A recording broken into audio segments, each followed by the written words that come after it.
ये भारतीय जनता पार्टी की सरकारें जनता के हितों के लिए बनी हैं। जनता को मूलभूत सुविधाएं उनके घर पर, उनकी चौखट पर देने के लिए बनी हैं। आने वाले 2024 के लोकसभा के चुनाव में 400 प्लस सीटें देश की जनता नरेंद्र मोदी जी की झोली में डाल करके उनको तीसरी बार इस देश का प्रधानमंत्री बनाने का काम करें। जो कोई त्रुटि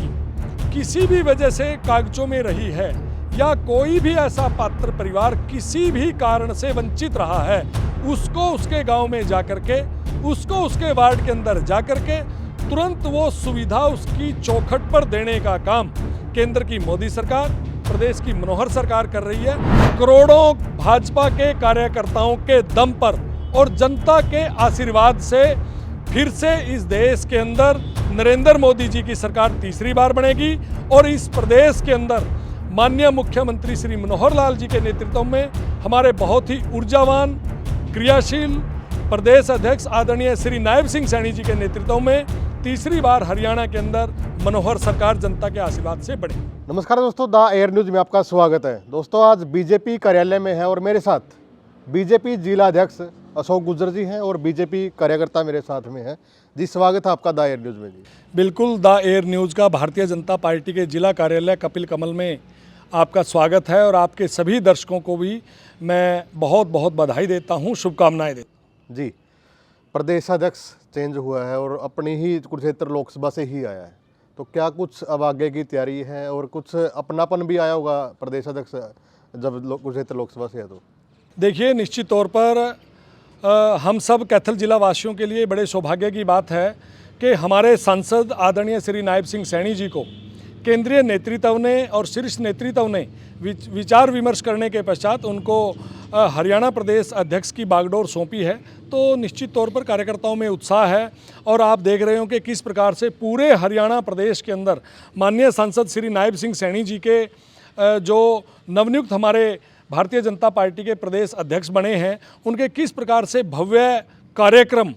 स्वागत के, अभिनंदन के हुए हैं, किस प्रकार के रोड शो निकले हैं और उससे सभी कार्यकर्ताओं के अंदर एक खुशी है। और इनसे पूर्व भी हमारे पूर्व में प्रदेश के अध्यक्ष रहे और वर्तमान में राष्ट्रीय सचिव आदरणीय श्री ओम प्रकाश धनखड़ जी ने भी संगठनात्मक दृष्टि से संगठन को आगे बढ़ाने का काम किया और माननीय नवनियुक्त प्रदेश अध्यक्ष श्री नायब सिंह सैनी जी के नेतृत्व में भी संगठन और गतिमान होगा और निश्चित तौर पर हमारा संगठन और अधिक मजबूती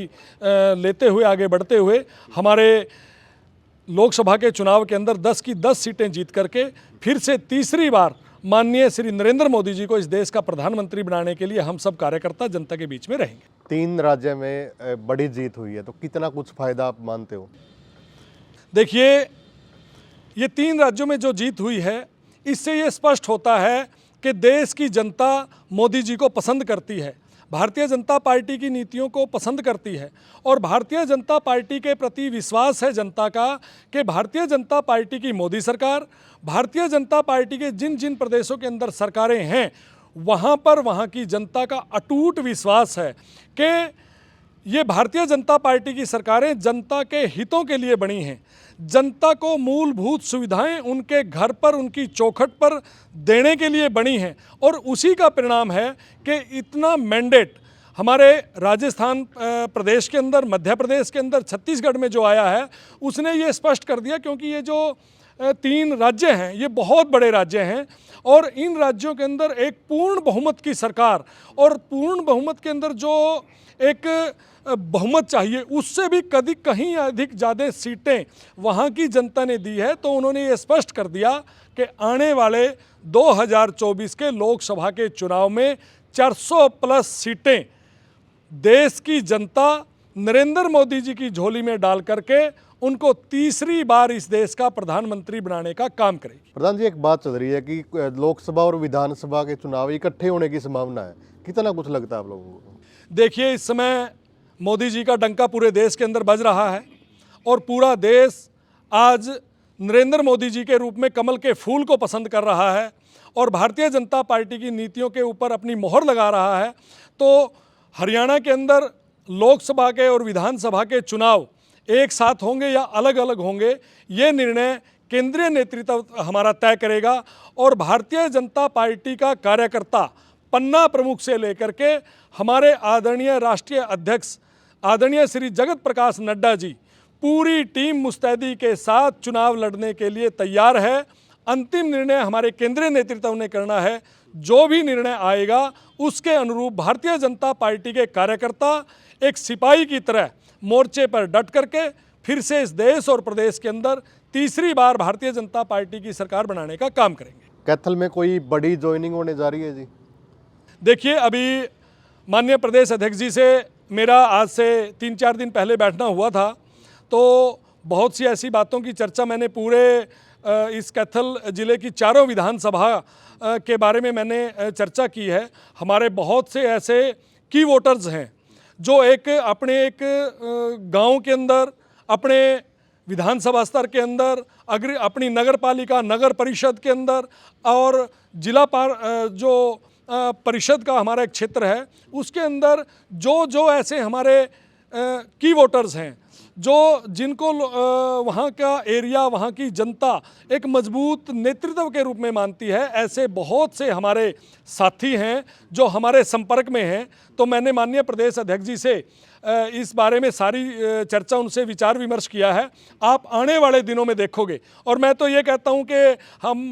हम बहुत जल्दी, यानी कि ये जो हफ्ता अभी आने वाला है, इसी हफ्ते से हो सकता है हम कल से ही शुरुआत कर दें ज्वाइनिंग की, और बहुत अच्छी ज्वाइनें, और वो ज्वाइनों का स्तर है उसको हम यहाँ पर भी ज्वाइन करवाएंगे। बहुत से हमारे ऐसे यहाँ इस कैथल पूरे ज़िले के अंदर बहुत से ऐसे प्रभावी व्यक्ति हैं जिन्होंने चुनाव लड़ा है, या जो पूर्व में विधायक रहे हैं, या जो अपने क्षेत्र के अंदर विधानसभा के अंदर एक अपनी मजबूत पैठ रखते हैं। तो वो सारी चर्चाएँ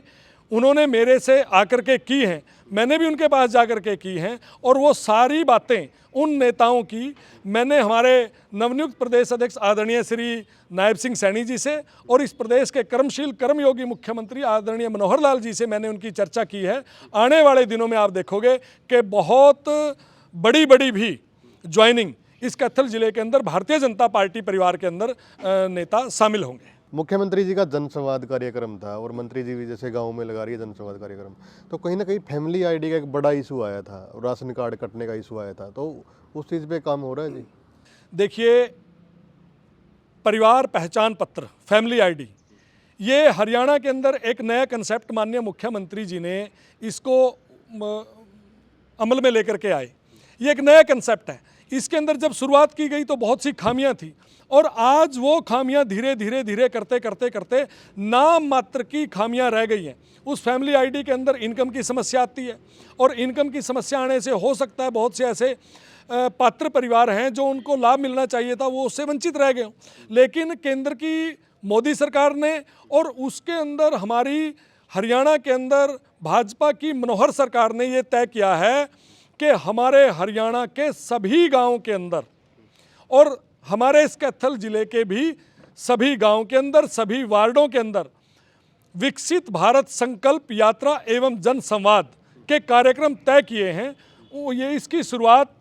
30 नवंबर को की गई हमारे कैथल जिले के खनौदा गांव से, फिर उसके बाद सांपन खेड़ी में जाना हुआ, फिर उसके बाद हमारे गुला विधानसभा, हमारी कलायत विधानसभा, हमारी पुंडरी विधानसभा, हमारी गुला विधानसभा, चारों विधानसभाओं के अंदर आज हम अभी शाम को भी हमारे 4 कार्यक्रम हैं। आज हम लगभग 48 गांवों को हमने कवर कर दिया है। वहाँ पर ये एक प्रशासनिक कार्यक्रम है। वहाँ पर सभी हमारे अधिकारीगण,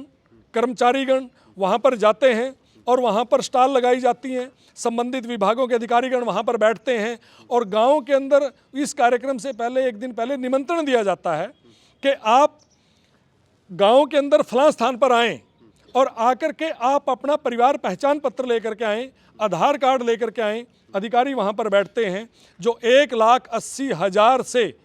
कम इनकम के जो परिवार हैं, उनको चाहे गैस सिलेंडर देने की बात हो, चाहे उनको राशन कार्ड देने की बात हो, चाहे बुढ़ापा पेंशन की बात हो, चाहे विकलांग पेंशन की बात हो, चाहे सेल्फ हेल्प ग्रुप के लिए या पशु पालने के लिए, दुधारू पशु के लिए, दूध की डेयरी खोलने के लिए, छोटा मोटा व्यवसाय करने के लिए मुद्रा योजना के तहत लोन देने की बात हो तो वहाँ पर बैंक के अधिकारी कर्मचारी भी बैठते हैं। इसके अलावा सुकन्या समृद्धि योजना के तहत भी वहाँ पर बैठते हैं। और जो पात्र परिवार है जिसको उज्ज्वला योजना के माध्यम से गैस का सिलेंडर मिलना चाहिए, उसको तुरंत वहीं पर गैस का सिलेंडर, चूल्हा और रेगुलेटर वहाँ पर तुरंत दिया जाता है। जो लाभ पात्र के परिवार हैं, ऐसे परिवार हैं जिनको लाभ मिलना चाहिए, उनको राशन कार्ड बनाने का सर्टिफिकेट तुरंत दिया जाता है कि अगले महीने से आपके इस राशन कार्ड से राशन मिलेगा। चाहे उनको बुढ़ापा पेंशन का सर्टिफिकेट तुरंत दिया जाता है कि अगले महीने आपके खाते में तुरंत बुढ़ापा पेंशन आएगी। तो इस प्रकार से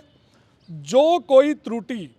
किसी भी वजह से कागजों में रही है या कोई भी ऐसा पात्र परिवार किसी भी कारण से वंचित रहा है, उसको उसके गांव में जाकर के, उसको उसके वार्ड के अंदर जाकर के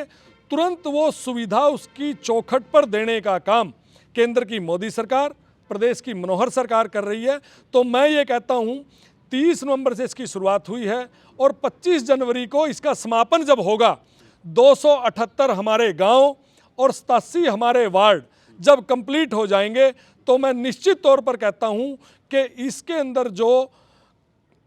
ग्रीवेंसीज रहेगी वो 100%, मैं बड़े विश्वास के आधार ये कहता हूँ, वो केवल और केवल 0% रह जाएगी। जी, आगे की क्या कुछ मेन सी संगठन के लेकर क्या कुछ रणनीति है? देखिए, भारतीय जनता पार्टी का संगठन हमेशा गतिमान रहता है, क्रियाशील रहता है। और भारतीय जनता पार्टी का राष्ट्रीय अध्यक्ष से लेकर के प्रदेश की टीम का, जिले की टीम का, मंडल की टीम का, शक्ति केंद्र की टीम का, बूथ की टीम का और यहाँ तक के पन्ना प्रमुख भी हमारा जो कार्यकर्ता है वो हमेशा क्रियाशील रहता है, लोगों के बीच में रहता है, जनता के बीच में रहता है। अपने परिवार, अपने मोहल्ले, अपने गली, अपने कूचे के अंदर जो भी किसी व्यक्ति को, किसी परिवार को जो कोई भी समस्या हो, उसके समाधान और निराकरण के लिए हमेशा प्रयासरत रहता है। और उसकी वो सभी समस्याओं का समाधान करवाने के लिए, चाहे वो CSC सेंटर में जाए, चाहे वो इस प्रकार के कार्यक्रमों में लेकर के आए, चाहे वो अधिकारियों से बात कराए, उसकी समस्या का समाधान करने का काम भारतीय जनता पार्टी का कार्यकर्ता हमेशा गतिमान है, क्रियाशील है। और इसी के बेस पर